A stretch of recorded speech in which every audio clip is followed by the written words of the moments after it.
In a lot of ways, the streetscape of Toronto looks like many other cities in Canada and its southern neighbor, the United States.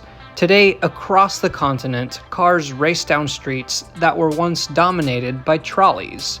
The events of the 20th century led many North American cities to rip out their extensive streetcar networks. Toronto was on track to do the same, but fierce local resistance prevented the worst destruction. Though smaller than it once was, Toronto today has one of the largest legacy streetcar systems left in North America. And we are going to ride it today.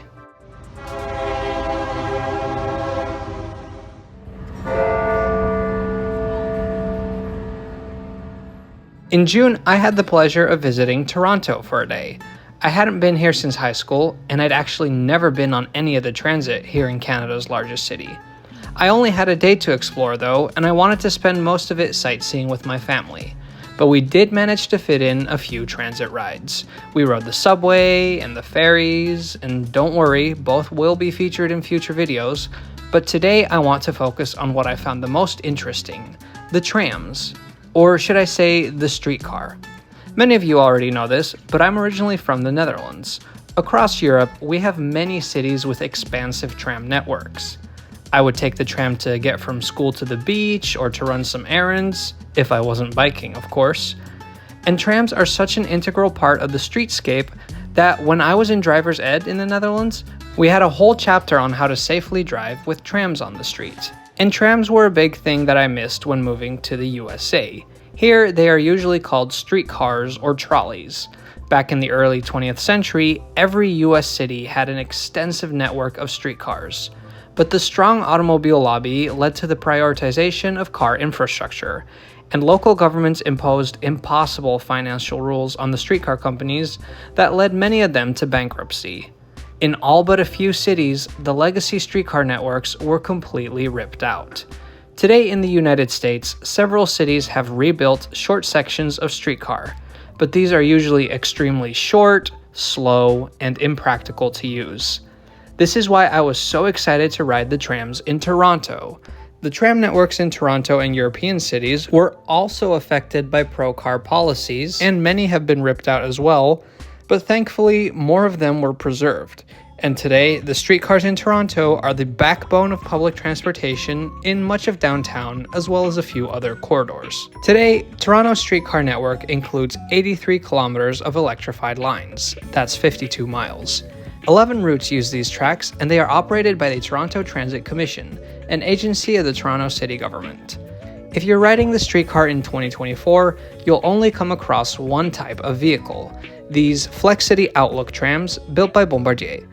They entered service in 2014, and there are currently over 200 of them in service across the network.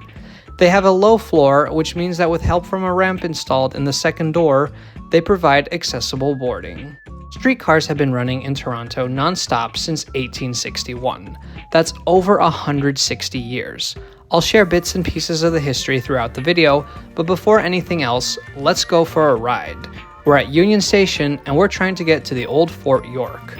The perfect opportunity to take the streetcars for a spin. First things first, tickets. You can buy these on board the tram, but since we were at Union Station, I just bought them here. A ride costs $3 Canadian and 35 cents, and it includes 2 hours of free transfers to other streetcars, buses, and the subway.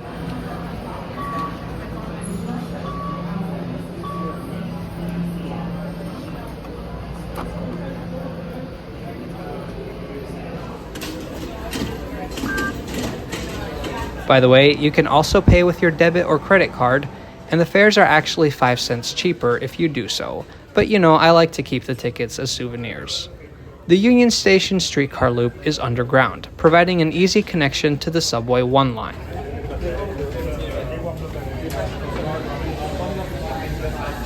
We've made it to the boarding area, and our Flexity Outlook is already waiting for us. We will be getting on Route 510 first.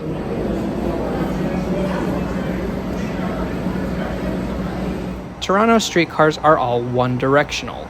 There's no driver's cab in the back, only in the front. So to turn around at the end of the line, they have to use loops. Some of the loops on the system are really tight. So tight that the vehicles are specially modified to handle them. Stepping onto my first Toronto streetcar. They are built to handle a minimum curve radius of 10.9 meters.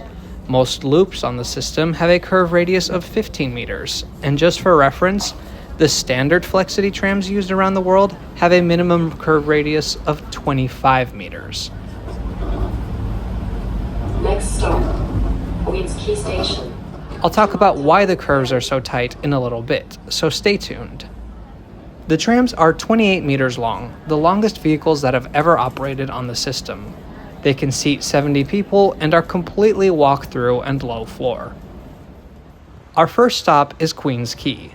This is a unique station on the entire system because it's the only underground station that does not connect to the subway. Seeing an underground stop like this was kind of bizarre. It's like a mix of a curbside stop and a metro station. Even the crossing was made of subway tiles, which was a nice touch in my opinion.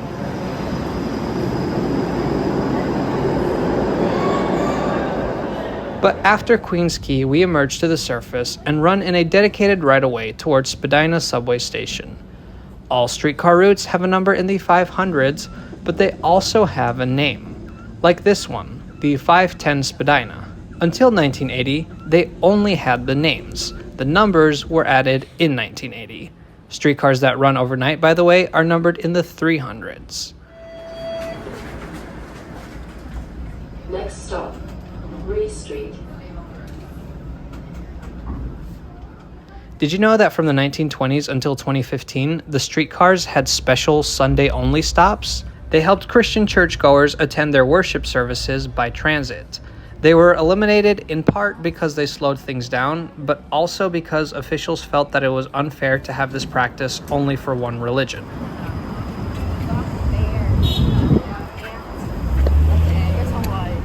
So we had to get off the 510 because we're going to the old Fort York. 510 doesn't serve that, but my first impression feels much more like a European tram.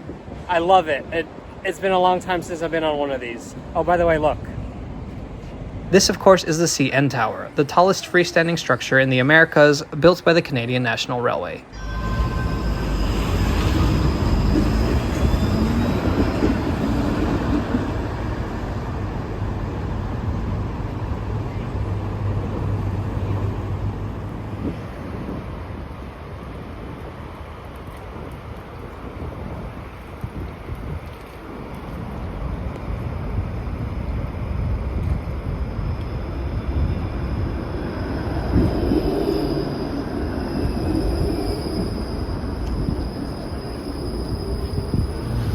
Another fun fact about these Flexity outlooks, they have both a trolley pole and pantographs to collect electricity. For most of the TTC's history, they only used trolley poles, but pantographs have several advantages. For one, they can't detach from the wires, they're less likely to cause problems in switches, and they allow the cars to draw more power from the wires. The Flexities need more power than the older models. In fact, when they use their trolley poles, the air conditioning won't work.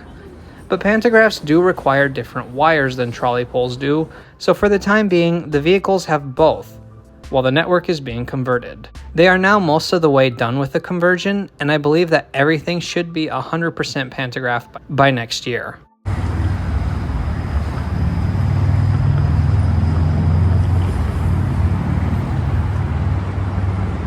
If you're looking for more ways to interact with our content, then good news. You can find us on Patreon and Instagram. We give you exclusive behind-the-scenes looks at the trips we're taking and the videos we're making.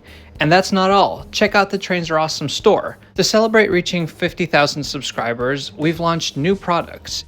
All the links are in the description below. Well, there's a park here that's by Sephora. There's the fort. So we've arrived at Fort York, but it's closed. Bummer.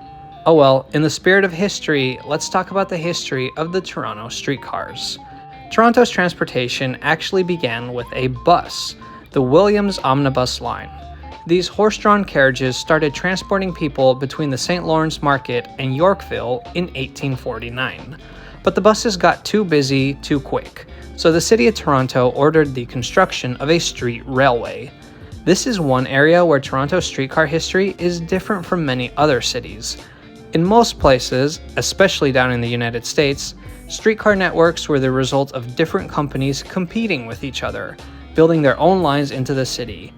But in Toronto, the city ordered the construction of tracks and then gave one company the exclusive right to build them and operate them. The first company to do so was the Toronto Street Railway, which signed a contract to operate horse-drawn trolleys for 30 years from 1861 to 1891. And there was an interesting clause in the contract.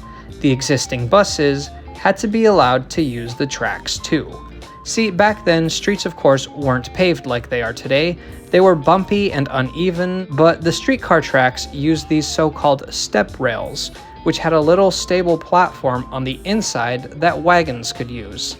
Because the street railway had to accommodate the existing buses, the tracks were built wider than standard tracks, and that is why to this day, Toronto streetcars and subways run on the unique Toronto gauge. This is 6 centimeters or about 2.5 inches wider than standard gauge. After that franchise expired, the city tried running the trolleys on their own for a few months, but then they issued a new 30-year contract to the Toronto Railway Company in 1891.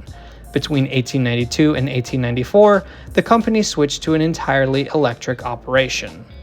However, there was one big problem. The city of Toronto kept growing. The square mileage of the city grew as they kept annexing neighboring towns.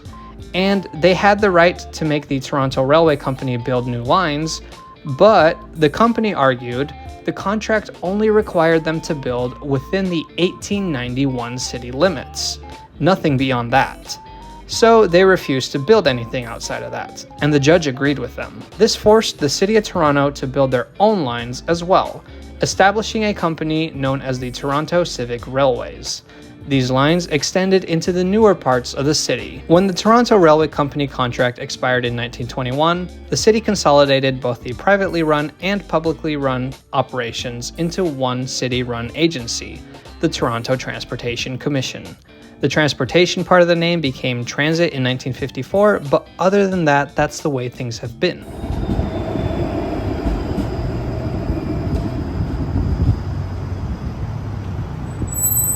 Now here is something interesting.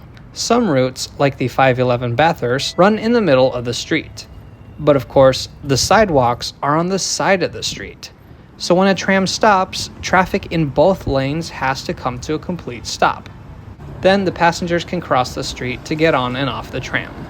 There are other cities that do this. I know that Melbourne, Australia is one of them, but I thought it was a fascinating and a little bit scary experience. You would think it would be much safer to run the streetcars on the side of the street. So why do they run in the middle? Well, there are multiple reasons, but the main one is the same reason as why the curves on the network are so tight. Toronto streets are relatively narrow. Now, as a European, I think they're still quite wide, but if you compare them to streets in places like Chicago or Washington, D.C., yeah, they're on the smaller side. The vehicles have already been modified to make turns tight enough to fit into these streets, but if they ran along the side of the road instead of the middle, well, those turns would just be impossible. There's one thing that we still need to discuss as we make our way to Bathurst Station: the near abandonment of the network. Around the world, in the years following World War II, cities were ripping up their streetcars. Trolleys were outdated technologies. But Toronto didn't immediately do the same.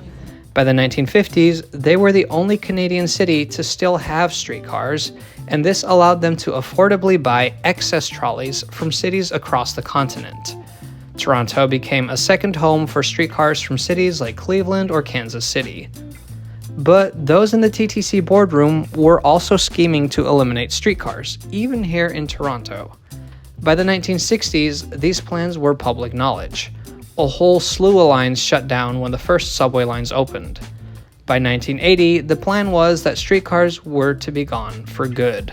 But the people of Toronto were not having it. They founded a community action group known as Streetcars for Toronto, and they began a lobbying campaign to persuade the city to keep the streetcars. Their efforts, thankfully, ultimately prevailed. And while unfortunately a significant amount of the lines were shut down, the network was not completely abandoned. In fact, since 1989, new lines have been built. The Toronto streetcars are far from perfect. For one, I noticed that many of them travel painfully slow. Yeah, just because Toronto kept their trams does not mean that they didn't also fall for the irresistible lure of the auto lobby to make streets better for cars and worse for everybody else. When you spend some time online, you'll find no shortage of doom and gloom about the ills of the streetcar and where it is headed. Personally, I think I need more time to get to know the system to truly understand all that is wrong with it, and we should always advocate for improvement. But it is also okay to highlight what we appreciate, and I loved riding the Toronto streetcar. From the nice looking trams to the interesting history, and useful features such as here at Bathurst, where it's an easy transfer to the subway.